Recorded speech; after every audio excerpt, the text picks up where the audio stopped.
Hello guys, कैसे हो आप सब लोग। My name is doctor Parveen Pipal. ठीक है, welcome to first fly classes. आपने देखो बच्चों, अपने पिछले लेक्चर्स में हम लोग ठीक है जीओसी का लेक्चर नंबर 2 कंप्लीट कर चुके थे।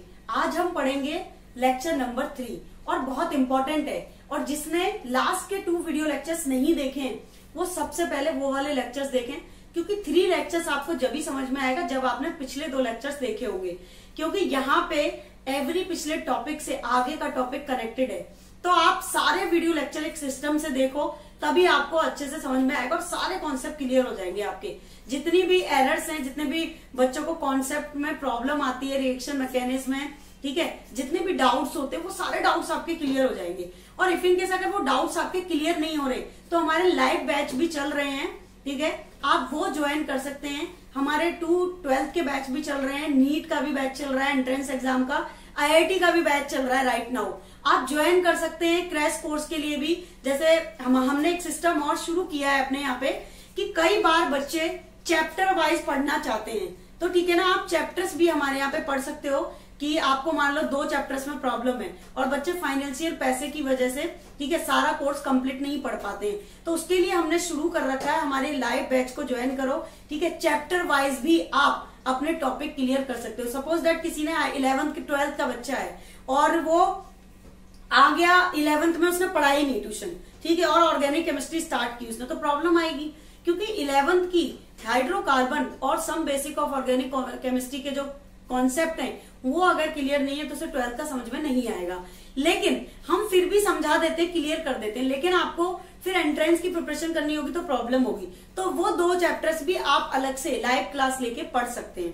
ठीक है, तो ये सिस्टम भी हमने आप लोगों के लिए किया है। आप चाहें तो हमारे कॉन्टेक्ट नंबर पे कॉन्टेक्ट करें, व्हाट्सअप करें और बैच को ज्वाइन कर सकते हैं और अपनी सारे डाउट्स क्लियर कर सकते हैं। ठीक है ना, तो चलो हम अपना शुरू करते हैं लेक्चर नंबर 3 जीओसी का।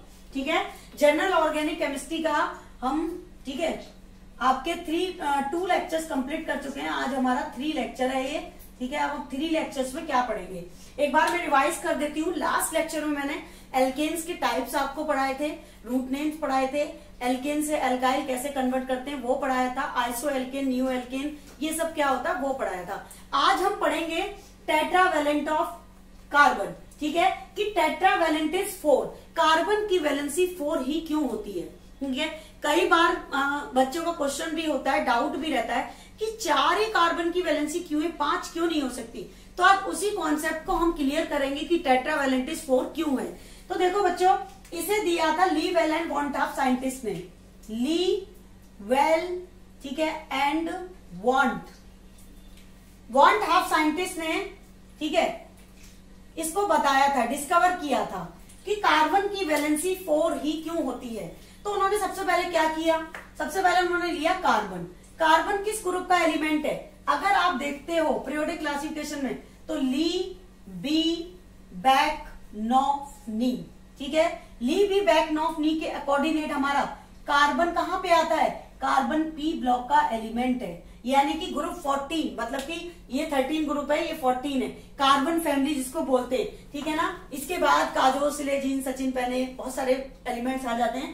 तो कार्बन पी ब्लॉक का एलिमेंट है और पूरी periodic classification S, P, D और एफ में डिवाइड है। एस ब्लॉक में 2 इलेक्ट्रॉन एग्जिट करते हैं, इसमें 6 और इसमें 10 और इसमें 14। इसका कंप्लीट डिटेल एक्सप्लेनेशन हम बहुत अच्छे से पढ़ा चुके हैं और किसको पढ़ना हो तो पीरियोडिक क्लासिफिकेशन में ही पढ़ते हैं इसको। ठीक है ना, तो देखो कार्बन का एटॉमिक नंबर क्या होता है, देखो इसका होता है कितना, 3 आपका, ली, बी, बैक, नॉफ, नी, इसका 4 और इसका 5 और इसका 6।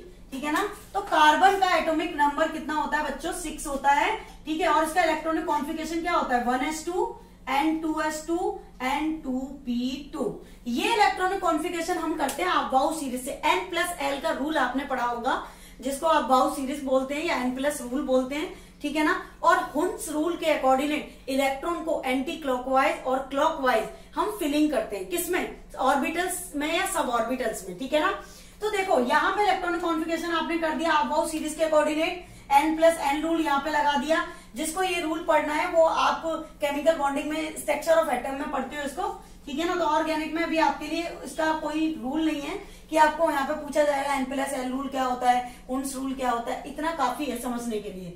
अब देखो आप इसका इलेक्ट्रॉनिक कॉन्फ़िगरेशन करो, इसको सबसेल्स में फिलिंग कर दो इलेक्ट्रॉन की। एस की कितनी सबसेल्स होती है, 1 होती है। तो यहाँ पे कितने इलेक्ट्रॉन है इसके बाद 2, एक तो क्लॉकवाइज हो गया और दूसरा एंटी क्लॉकवाइज हो गया। ठीक है, फिर से ऐसा आ गई क्लॉकवाइज और एंटी क्लॉकवाइज। ये इसका ग्राउंड स्टेट इलेक्ट्रॉनिक कॉन्फ़िगरेशन है, जनरल इलेक्ट्रॉनिक कॉन्फ़िगरेशन। अब पी की कितनी सबसेल्स होती है, 3 होती है। ठीक है, आपको पता ही है PX, PY एंड PZ। ठीक है, अब आपने क्या किया, इसमें 2 ही इलेक्ट्रॉन है। तो मैंने आपको जैसे कि अभी बताया कि हुन्स के रूल के कोऑर्डिनेट इलेक्ट्रॉन को क्लॉकवाइज पहले फिल करते हैं, फिर एंटी क्लॉकवाइज करते हैं। तो यहाँ पे सिर्फ 2 ही इलेक्ट्रॉन है, तो पहले क्लॉकवाइज जाएंगे। एक PZ सेल हमारी वैकेंट है, ठीक है ना। यहाँ पे एक इलेक्ट्रॉन भी वैकेंट है। अभी यहाँ पे कितने इलेक्ट्रॉन आ सकते हैं, 4 इलेक्ट्रॉन और आ सकते हैं। तो इसमें 2 अनपेयर्ड इलेक्ट्रॉन है, बट एस आपका क्या है, फुलफिल है, उसका पेयर कंप्लीट है। तो हम क्या करेंगे, इसे हम कैसे समझ पाएंगे कि टेट्रावैलेंट 4 क्यों है, इसी से समझेंगे। ठीक है, इसी से आपको समझाएंगे कि टेट्रावैलेंट 4 कैसे होता है। अब देखो हम एक्साइटेड स्टेट में जाएंगे।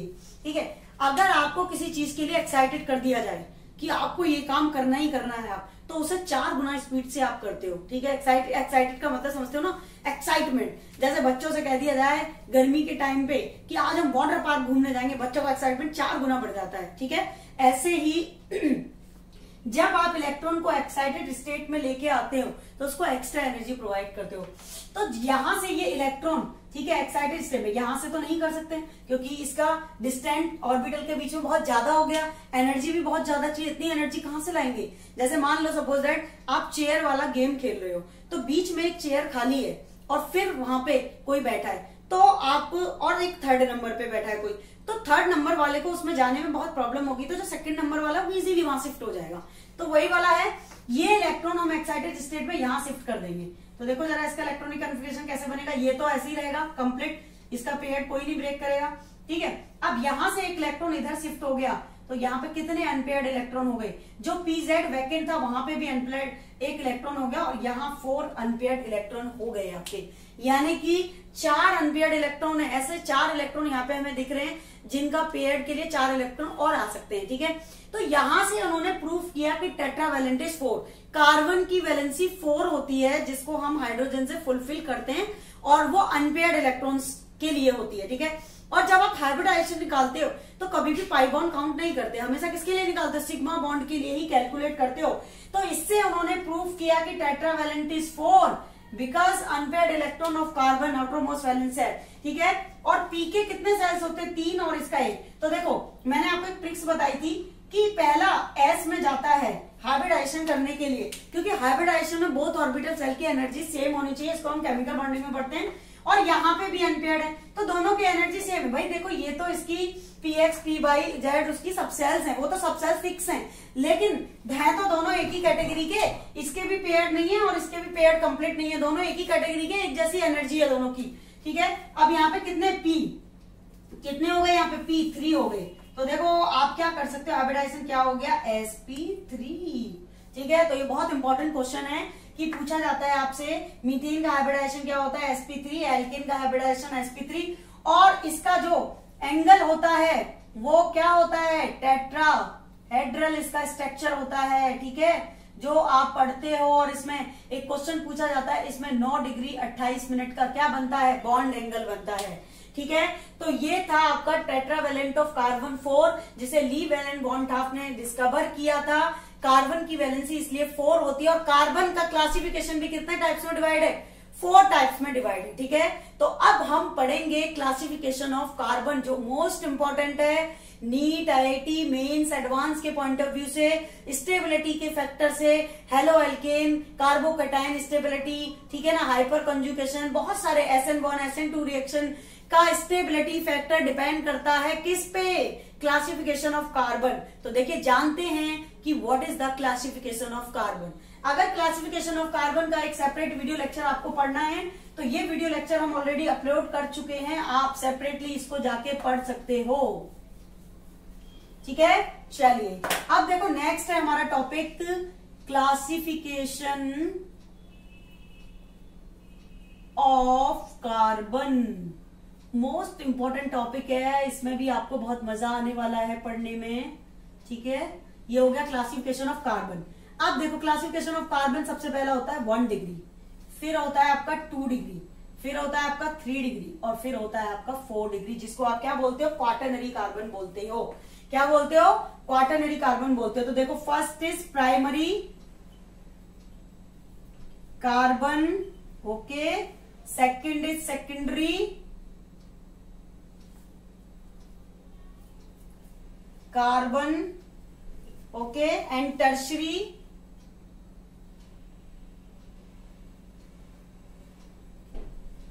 And quaternary.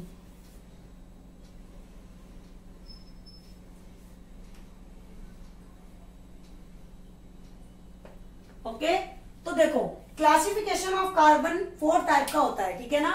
1 degree, 2 degree, 3 degree and 4 degree. This is the quaternary carbon. अब हम समझते हैं कि होता क्या है एक्चुअल में। देखो 1 डिग्री कार्बन क्या है बच्चों? 1 डिग्री जो अपने अलावा ओनली एक कार्बन से कनेक्टेड हो, यानी कि 2 दोस्त हैं, ठीक है, 2 मतलब दोस्तानी है, मतलब गर्ल्स, ठीक है, मैं ऐसे ही मजाक कर रही हूँ, ठीक है ना? 2 दोस्त हैं, मान लो रवि और अभिषेक, ठीक है। रवि और अभिषेक, रवि एक कार्बन है और एक अभिषेक कार्बन है, ठीक है। दोनों ने मिलकर दोस्ती कर ली, तो दोनों किससे कनेक्टेड है? एक एक कार्बन से कनेक्टेड है, तो वो हो गया 1 डिग्री कार्बन। जैसे ये मार्कर है और एक ये मार्कर है, दोनों को जोड़ दो, ये एक इस कार्बन से कनेक्टेड है और ये इस कार्बन से कनेक्टेड है, तो ये दोनों ही क्या हो गए? 1 डिग्री कार्बन हो गए। या आप नंबर दे दो, मान लो सपोज दैट इसको 1 नंबर दिया और इसको 2 नंबर दिया। 1 नंबर कार्बन भी एक कार्बन से कनेक्टेड है तो 1 डिग्री, 2 नंबर कार्बन भी एक कार्बन से कनेक्टेड है तो 1 डिग्री। अब इसकी कितनी वैलेंसी फ्री है बच्चों? ये बहुत इंपॉर्टेंट क्वेश्चन है, पूछा जाता है कई बार, ठीक है। देखो इसकी ये सारी वैलेंसी इसकी फ्री है, यहाँ पे भी कोई कार्बन लगा सकते हो, अब यहाँ भी लगा सकते हो और यहाँ भी लगा सकते हो। तो ये क्वेश्चन भी ऑब्जेक्टिव में पूछा जाता है कि 1 डिग्री कार्बन में कितनी वैलेंसी फ्री है, ठीक है। समझ में आया 1 डिग्री कार्बन? अब 2 डिग्री कार्बन क्या होता है ये समझ लो आप, ठीक है। 2 डिग्री कार्बन आपका देखो कितना कितना अच्छा होगा आपका, वो कार्बन जो अपने अलावा, ठीक है, 2 कार्बन से कनेक्टेड है। अब देखो ये वाला कार्बन, इसको नंबर 1 दे देते हैं, इसको नंबर 2 दे देते हैं, इसको नंबर 3 दे देते हैं। 1 नंबर का कार्बन किससे कनेक्टेड है? ओनली 2 नंबर के कार्बन से कनेक्टेड है, तो ये तो 1 डिग्री हो गया। 2 नंबर का कार्बन 1 से भी कनेक्टेड है, 3 से भी कनेक्टेड है, तो ये हो गया आपका 2 डिग्री कार्बन। और 2 डिग्री कार्बन पे कितनी वैलेंसी फ्री है? 2, एक नीचे और एक ऊपर। समझ में आया? तो ये कितने डिग्री हो गया? 2 डिग्री कार्बन हो गया। तो बहुत इंपॉर्टेंट है, ठीक है, कि 2 डिग्री कार्बन क्या होता है, नोटेड। अब देखो, अब सपोज दैट हमें 3 डिग्री कार्बन बनाना है, ठीक है, तो 3 डिग्री में क्या होगा आपके? 1 वैलेंसी ओनली फ्री होगी। देखो ये कार्बन 3 डिग्री कार्बन है आपका, ऊपर भी कार्बन है, इस साइड भी और दिस साइड भी, ठीक है। एक कार्बन और नीचे आ सकता है, तो 1 वैलेंसी इसमें फ्री है, तो ये हो गया आपका बेटा 3 डिग्री कार्बन। और मोस्ट इंपोर्टेंट है 1 डिग्री, 2 डिग्री, 3 डिग्री आपको कैलकुलेट करना आना चाहिए, ठीक है। साइक्लिक में भी निकालने के लिए आ सकता है, एरोमेटिक में भी आ सकता है, हेट्रोसाइक्लिक में भी आ सकता है, कि आपका किसी भी स्ट्रक्चर में पूछ सकता है 1 डिग्री, 2 डिग्री, 3 डिग्री कार्बन कौन सा है और कितने हैं, क्वेश्चन पूछा जाता है। मैं भी बताऊंगी आपको कैसे क्वेश्चन पूछा जाता है, ठीक है। 3 डिग्री हो गया, समझ में आया सबको? अब इसमें वैलेंसी कितनी फ्री थी? 1 ओनली। ये क्वेश्चन भी पूछा जा सकता है 3 डिग्री कार्बन में कितनी वैलेंसी फ्री है, ठीक है। और उसने ऑप्शन दे दिया 1, 2, ठीक है, और फिर 3 एंड 4, ओनली 1 वैलेंसी फ्री होती है, जो अभी हमने जस्ट समझा है। अब देखो क्वाटरनरी कार्बन की बात करते हो अगर, तो क्वाटरनरी कार्बन में कितनी वैलेंसी फ्री है? 0। ये क्वेश्चन भी पूछा जाता है ऑब्जेक्टिव में, क्योंकि देखो ये बीच वाला कार्बन इस कार्बन से, इससे और इससे कनेक्टेड है, तो this is the quaternary, it means 4 degree carbon. Most important topic है ये, ठीक है। अब देखो आपसे क्वेश्चन कैसे पूछा जा सकता है, ठीक है ना। ये नोट कर लिया आपने, रफ कर सकते हैं इसको, ये हमने रफ कर दिया।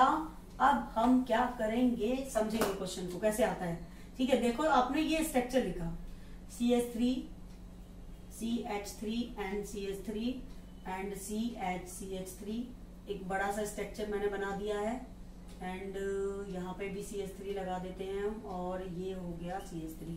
अब देखो यहाँ पे इसका नाम बना लेते हैं पहले, 1 2 3 4 एंड 5। इसका नाम हो गया, ठीक है, इसको मिटा देते हैं, आपको ज्यादा टफ लगेगा, ठीक है, अभी ऐसे ही देखते हैं, ठीक है ना। ये हो गया आपका 4 और यहाँ पे लगा दिया 2, ठीक है ना। अब देखो नाम क्या हो गया, 2,2 डाइमिथाइल, ठीक है, लेकिन 2,2 नहीं होगा, 2,2,3 होगा, ठीक है, क्योंकि 3 जगह आ रहा है, 2,2,3 ट्राइमिथाइल, ठीक है। टोटल नंबर ऑफ कार्बन कितने, 1 2 3 4 एंड 5, पेंटीन। ओके, ये इसका हो गया आईपैक नेम, क्योंकि 2 पे 2 बार CH3 है और एक CH3 कहां पे आपका, यहाँ पे भी 2 आएगा, एक CH3 आपका नहीं आएगा 2, ठीक है। वैलेंसी याद हो जाएगी कार्बन की, अभी बढ़ाया था मैंने, वैलेंसी कार्बन की कितनी होती है, 4 होती है, ठीक है। तो CH3 आपका यहाँ पे लग गया था 2 2, ठीक है, 3 ट्राइमिथाइल पेंटेन। अब इसमें अगर आपसे क्वेश्चन पूछा जाए कि इसमें कितने डिग्री, 1 डिग्री कार्बन है, कितने 2 डिग्री है, कितने 3 डिग्री है, तो निकालो जरा, ठीक है। देखो ये 1 नंबर का जो कार्बन है, ये कार्बन सिर्फ इससे कनेक्टेड है, तो ये 1 डिग्री कार्बन हो गया। अब ये वाला कार्बन 2 नंबर का जो कार्बन है 1 2 3 एंड 4 से कनेक्टेड है, तो ये कार्बन 4 डिग्री हो गया, ठीक है।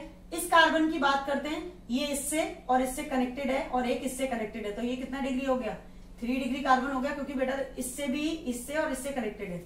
इस कार्बन की बात करो तो दिस और दिस से कनेक्टेड है, तो ये हो गया आपका 2 डिग्री कार्बन और ये हो गया आपका 1 डिग्री कार्बन, ठीक है। अब आपको उसने ऑप्शन दे दिए, सपोज दैट कि 1 डिग्री, ठीक है, कार्बन है आपका, मान लो इसमें उसने पूछा कि कितने 1 डिग्री कार्बन है, तो 1 डिग्री कार्बन तो देखो एक ये भी होगा, ये भी 1 डिग्री होगा, क्योंकि ये इससे कनेक्टेड है, ठीक है ना। तो इस तरीके से क्वेश्चन पूछा जा सकता है। कितने क्वाटरनरी कार्बन है, क्वाटरनरी कार्बन सिर्फ इसमें एक ही है, ठीक है, तो वो ऑप्शन दे सकता है क्वाटरनरी कार्बन के लिए, सिर्फ क्वाटरनरी की बात कर रहे हैं अभी हम, 1, ठीक है। बी ऑप्शन उसने दिया 2, सी ऑप्शन उसने दिया 0 और 4 ऑप्शन उसने दिया, ठीक है, और, ठीक है, इस तरीके से। तो क्वाटरनरी कार्बन तो सिर्फ यहाँ पे एक है, तो ऑप्शन राइट हो गया ये। ऐसे ही वो 3 डिग्री के लिए पूछ सकता है, 1 डिग्री के लिए पूछ सकता है और 2 डिग्री के लिए भी पूछ सकता है। 2 डिग्री कार्बन कितने हैं यहाँ पे, देखो एक ये है, ठीक है, एक ही कार्बन है 2 डिग्री, ठीक है ना। 1 डिग्री 3 है और 3 डिग्री कार्बन भी यहाँ पे एक ही है। तो इस तरीके से ये क्वेश्चन पूछा जा सकता है, मोस्ट इंपॉर्टेंट क्वेश्चन है, नोटेड। अब ये क्वेश्चन आपका, ये इसने एलिफेटिक में पूछा। एलिफेटिक का क्या मतलब होता है, ओपन चेन कंपाउंड, एलिफेटिक, ठीक है ना। तो हम जीओसी के नेक्स्ट लेक्चर में पढ़ेंगे एलिफेटिक कंपाउंड्स क्या होते हैं डिटेल्स में, बट अभी हम समझ लेते हैं कि 1 डिग्री 2 डिग्री कैसे कैलकुलेट करते हैं। अब मान लो सपोज दैट उसने आपको बेंजीन रिंग दे दी, ठीक है। बेंजीन का स्ट्रक्चर सभी जानते हैं, कौन ऐसा बच्चा है जो बेंजीन का स्ट्रक्चर नहीं जानता, ठीक है। अब देखो यहाँ पे भी उसने एक CH3 लगा दिया, ठीक है। तो अब देखो यहाँ पे बच्चों, अभी इतना कॉम्प्लिकेटेड स्ट्रक्चर मत समझो, कंफ्यूज हो जाओगे, ठीक है। पहले सिंपल बेंजीन का ही समझते हैं। देखो बेंजीन के पास कितने कार्बन है, 6 कार्बन है, ये आप अच्छी तरीके से जानते हो, ठीक है। अब देखो अगर हम इसको 1 नंबर देते हैं, इसको 2 नंबर देते हैं, इसको 3 देते हैं और इसको 4 देते हैं और इसको 5 देते हैं और इसको 6 नंबर दे देते हैं, तो बताओ जरा कौन कौन सा कार्बन इसमें कितने डिग्री है। देखो पहले नंबर का कार्बन 2 से कनेक्टेड है, ठीक है, 2 डिग्री हो गया। ये कार्बन भी 2 से कनेक्टेड है, ये वाला 2 डिग्री हो गया। ये भी 2 से कनेक्टेड है, इससे और इससे 2 डिग्री, ये भी इससे और इससे कनेक्टेड है 2 डिग्री। तो इस तरीके से आप किसी भी चेन में निकाल सकते हो कितनी डिग्री कार्बन है, ठीक है ना। तो ये आपका बेसिक्स था, ठीक है। और इसके जितने भी बहुत सारे एग्जाम्पल्स हैं, देखो अनलिमिटेड एग्जाम्पल्स हैं, वो आपको प्रैक्टिस करने पड़ेंगे। आप प्रैक्टिस करते रहिए एग्जाम्पल्स, और उसके बाद अगर कोई भी क्वेरी है तो आप मुझसे आके पूछ सकते हैं डायरेक्टली।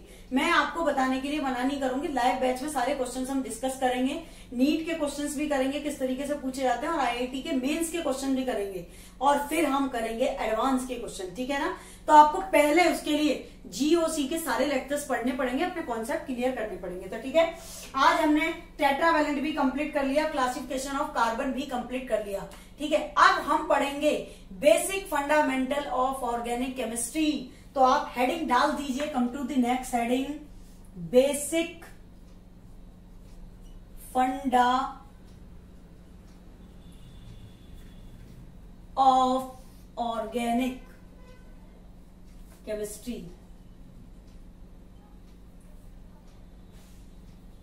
ठीक है, basic fundamental of organic chemistry is very most important topic, ठीक है, नोटेड। चलिए अब देखो ये नोट कर लिया आपने। अब basic fundamental of organic chemistry सबसे पहले 2 पार्ट में डिवाइडेड है, ठीक है। इसको शॉर्ट में भी लिख सकते हैं, चलो शॉर्ट में क्या करोगे लिख के, फुल में लिख लिया तो ठीक है। देखो एलिफेटिक एंड देन आपका साइक्लिक, ठीक है। साइक्लिक कंपाउंड, एलिफेटिक को ओपन चेन कंपाउंड भी बोलते हो आप, ठीक है, और साइक्लिक कंपाउंड को क्या बोलते हो, क्लोज चेन कंपाउंड भी बोलते हो, ठीक है। ये दोनों टॉपिक बहुत मोस्ट इंपॉर्टेंट हैं, तो सबसे पहले नोट करो, एलिफेटिक को ओपन चेन कंपाउंड भी बोलते हैं, साइक्लिक को क्लोज चेन कंपाउंड भी बोलते हैं, ठीक है ना। इसके नोट्स भी हमने पीडीएफ बना के कंप्लीट कर दिया है, आपको सारे नोट्स मिलेंगे परफेक्टली, आप पढ़ते रहिए और आपको टॉपिक वाइज नोट्स मिलेंगे। अब सबसे पहला हम समझते हैं aliphatic compound, most important topic है। देखो एलिफेटिक क्या होता है, नाम से ही पता चल रहा है एलिफेटिक कंपाउंड्स क्या होते हैं। एलिफेटिक कंपाउंड्स क्या होते हैं आपके, एलिफेटिक होते हैं open chain compound, cyclic compound भी आपके कैसे होते हैं, ओपन चेन कंपाउंड होते हैं। ओके, चलिए टाइम हो गया आपका, ठीक है ना। तो अब यहां से हम कंटिन्यू नेक्स्ट लेक्चर में करेंगे। मैं एक बार आपको फिर भी चार्ट बता देती हूँ। Basic fundamental of organic chemistry 2 part में डिवाइड है, एलिफेटिक एंड देन कौन सा आपका साइक्लिक। फिर साइक्लिक को भी 2 पार्ट में डिवाइड किया गया, होमोसाइक्लिक एंड हेट्रोसाइक्लिक। फिर होमोसाइक्लिक को भी 2 पार्ट में डिवाइड किया है, एरोमेटिक एंड देन आपका असाइक्लिक कंपाउंड, ठीक है।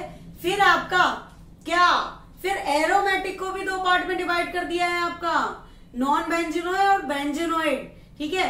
तो ये सारा पूरा complete chart basic fundamental of organic chemistry या कॉन्सेप्ट ऑफ ऑर्गेनिक केमिस्ट्री, ठीक है, या ऑर्गेनिक केमिस्ट्री बेसिक फंडामेंटल, कुछ भी कह लो, इसको हम कंप्लीट करेंगे अपने जीओसी के लेक्चर नंबर 4 में, और बहुत मजा आने वाला है आपको। बहुत ही इंपॉर्टेंट टॉपिक है, आईआईटी मेंस वगैरह में इससे बहुत ज्यादा क्वेश्चंस आते हैं, ठीक है। आज मैंने आपको हल्का सा डेमो दिखा दिया, एलिफेटिक क्या है, साइक्लिक क्या है।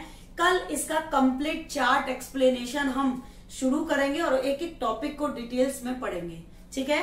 तो आज का टॉपिक यही कंप्लीट करते हैं।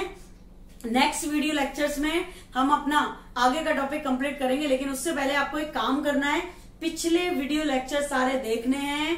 अगर आपने पिछले वीडियो लेक्चर्स नहीं देखे तो आपको समझ में नहीं आएगा, ठीक है। सबसे पहले जीओसी का लेक्चर नंबर 0, 1, 2 एंड 3 तीनों देखोगे, तब आपको जीओसी का लेक्चर नंबर 4 समझ में आएगा, ठीक है। और मेरे चैनल को सब्सक्राइब करना मत भूलना। अगर आप सब्सक्राइब करोगे तो जो भी वीडियो अपलोड होगी सबसे पहले आपको नोटिफिकेशन में मिलेगी, ताकि आप उसे देख पाए, ठीक है ना। और आगे बहुत सारे वीडियो लेक्चर्स हम अपलोड करने वाले हैं आपके लिए, आप वेट करिए और वॉच करिए और देखते रहिए।